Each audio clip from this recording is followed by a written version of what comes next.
जय हिंद। आप सभी देशवासियों को गणतंत्र दिवस यानी रिपब्लिक डे की ढेर सारी शुभकामनाएं। तो चलिए समझते हैं एक बड़े ही इम्पोर्टेंट टॉपिक के बारे में। देखिए, अब यहाँ पर आप सभी को कन्फ्यूज़न होता होगा कि इंडिपेंडेंस डे क्या होता है और संविधान दिवस किसे कहते हैं, और इसी के साथ आज है गणतंत्र दिवस। गणतंत्र दिवस क्या होता है, इन सभी में क्या अंतर है, किस तरह से आप सभी समझते हैं। चलिए देखिए, हमारा जो देश है वो आज़ाद हो गया था अंग्रेज़ों से 15 अगस्त 1947 को, यानी हमें अंग्रेज़ों से आज़ादी मिल गई थी 15 अगस्त 1947 को, यानी हम 15 अगस्त को मनाते हैं आज़ादी दिवस। फिर इसके बाद जब हम आज़ाद हो गए, लेकिन हमारे यहाँ पर क्या, अब कोई भी सरकार नहीं थी तो हमारे ऊपर शासन किसका हो, तो इसके लिए जो है संविधान का निर्माण किया गया। तो 26 नवंबर 1949 को संविधान बनकर तैयार हो गया, जिसलिए इस दिन को यानी 26 नवंबर को हम कहते हैं संविधान दिवस। ठीक है, तो ये संविधान दिवस हो गया। और जब संविधान बनकर तैयार हो गया तो इसके 2 महीने बाद, ठीक है, कितने महीने बाद, 2 महीने बाद, तो 26 जनवरी 1950 को संविधान को लागू कर दिया गया। अब बात करते हैं संविधान बनने के इतिहास के बारे में, किस तरह से क्या क्या प्रक्रियाएं हुई, कौन कौन इसमें शामिल हुए। ठीक है, तो ध्यान से देखेंगे आप इधर। देखिए, सबसे पहले जब संविधान बनाने का जो प्रस्ताव रखा गया, तो हमें आज़ादी मिलने से पहले यानी 1946 में, तो कैबिनेट मिशन जो है भारत आया था इंग्लैंड से। इसमें 3 सदस्य थे जिनको हम याद कर सकते हैं काल के नाम से। देखिए, जो काल है, काल, इसमें क्रिप्स, अलेक्जेंडर और लॉरेंस पैंथिक, तो ये 3 सदस्यीय ये जो मिशन था ये भारत आया था। तो इन्होंने जो भारत के सामने 2 बातें रखी थी कि आप अपना एक तो अंतरिम सरकार बना लीजिए जिससे कि आपको एक्सपीरियंस हो सके कि सरकार कैसे चलाई जाती है, और दूसरा इन्होंने बताया कि आप जो है अपने संविधान का निर्माण कीजिए, जब आप अपना संविधान बना लेंगे तब हम यहाँ से चले जाएंगे। ठीक है, तो फिर इसके बाद क्या क्या हुआ, संविधान सभा का जो है प्रत्यक्ष अप्रत्यक्ष, देखो यहाँ ध्यान से, ये अप्रत्यक्ष चुनाव हुआ, और जिसमें संविधान सभा बनाई गई कि संविधान सभा में कौन कौन संविधान के निर्माण की प्रक्रिया में भाग लेंगे, तो इन सभी का अप्रत्यक्ष रूप से चुनाव हो गया था।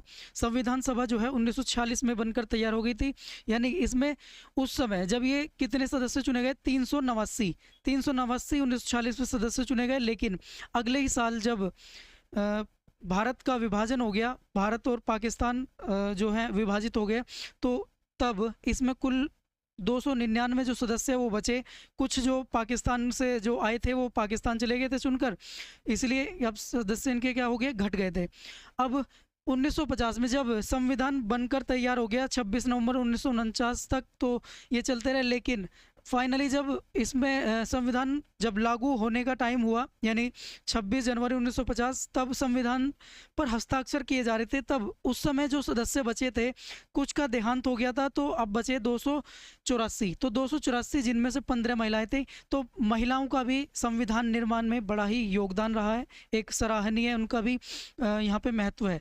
ठीक है, तो ये महिलाएं 15 महिलाएं थी, यानी कुल मिलाकर 284 जो थे, उन्होंने सभी ने सदस्यों ने हस्ताक्षर किए थे संविधान पर। तो इस तरह से हमारे संविधान के निर्माण की प्रक्रिया चली है। फिर इसके बाद अगर देखें, देखिए अब कुछ समितियां जो हैं, ये जो सदस्य बनाए गए मतलब चुने गए थे, तो कुछ सदस्य इनको शामिल करते हुए समितियां बनाई गई। कुल मिलाकर संविधान बनाने के लिए 13 समितियां बनाई गई, जिनमें से सबसे प्रमुख समिति की अगर बात करी जाए तो वो है कौन सी, प्रारूप समिति यानी ड्राफ्टिंग कमेटी, जिसके अध्यक्ष थे डॉक्टर B.R. अम्बेडकर। ठीक है, तो बड़े बड़े ही महान व्यक्ति रहे ये। तो प्रारूप समिति के जो अध्यक्ष थे वो कौन थे, डॉक्टर B.R. अम्बेडकर। इसी के साथ अगर बात की जाए संविधान सभा की, तो संविधान सभा, देखो संविधान सभा के जो अध्यक्ष थे वो कौन किस तरह से बहस करेगा, क्या थे सभी कुछ, जैसे मतलब एक तरह से सभी को ये देख रेख में यहाँ काम करना था। तो सबसे पहले सच्चिदानंद सिन्हा जो कि अस्थायी सदस्य के रूप में 2 दिन के लिए बनाए गए थे। फिर इसके बाद स्थायी सदस्य चुन लिए गए थे जो थे डॉक्टर राजेंद्र प्रसाद जी। तो ये स्थायी सदस्य थे किसके, संविधान जो सभा थी इसके।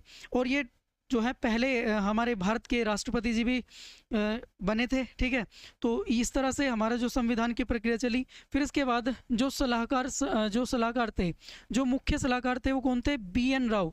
ठीक, तो संविधान जो सभा थी, तो यानी संविधान जब बन रहा था तो उस समय जो सलाहकार का काम किया था उन्होंने किसने, B.N. राव जी ने। तो ये जो अपने आप में बहुत ही विद्वान व्यक्तित्व रहे।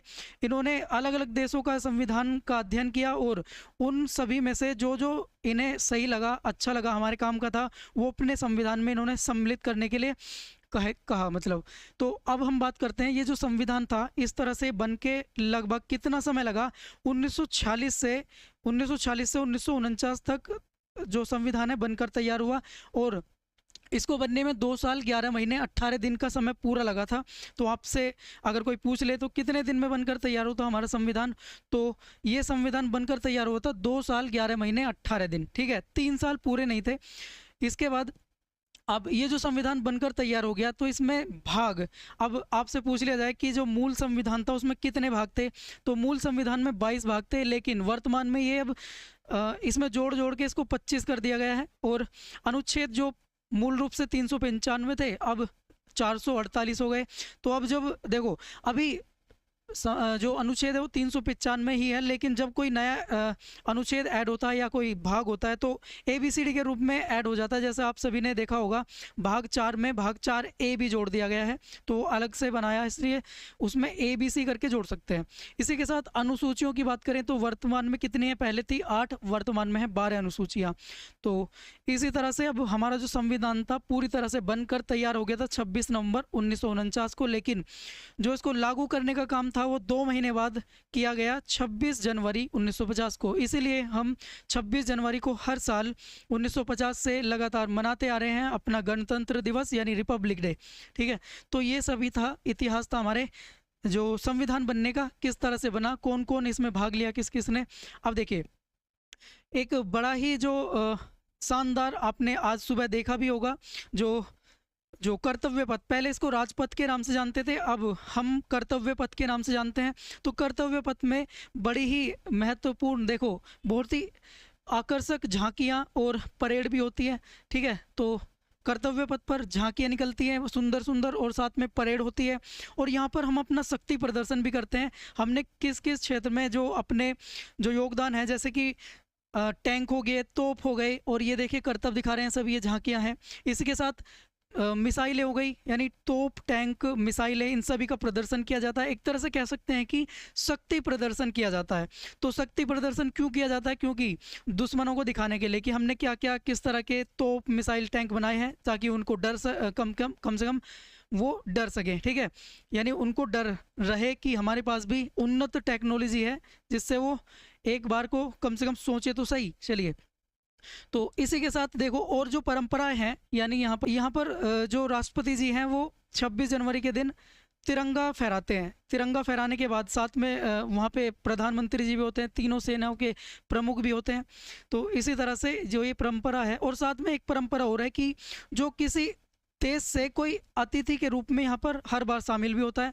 तो अगर बात की जाए इस वर्ष जो अब की बार जो शामिल हुए हैं मुख्य अतिथि के तौर पर, वो इंडोनेशिया के राष्ट्रपति जी हैं, जिनका नाम है, देखो ये आप इधर इमेज में भी देख रहे होंगे, इंडोनेशिया के राष्ट्रपति जी हैं जिनका नाम है प्रबोवो सुबियांतो, ठीक है। ये जो हैं इस बार शामिल हुए हैं मुख्य अतिथि के रूप में। और खास गौरतलब यह है कि देखो जब पहला जो गणतंत्र दिवस मनाया गया था 26 जनवरी 1950 को, तब भी जो इंडोनेशिया के राष्ट्रपति यहाँ पर मुख्य अतिथि के तौर पर शामिल हुए थे, जिनका नाम था सुकर्णो, है ना। तो ये भी इस बार भी जो है मतलब इंडोनेशिया से आए हैं, और जब पहला रिपब्लिक डे मनाया था जब भी इंडोनेशिया के ही राष्ट्रपति आए थे मुख्य अतिथि के तौर पर। तो ये सभी बातें थी हमारे किसके, संविधान के बारे में। जमी पर घर बनाया है मगर जन्नत में रहते हैं, जमी पर घर बनाया है मगर जन्नत में रहते हैं, ये हमारी खुशनसीबी है कि हम भारत में रहते हैं। तो आई होप आप समझे होंगे। मिलेंगे नेक्स्ट टॉपिक के साथ, तब तक के लिए जय हिंद।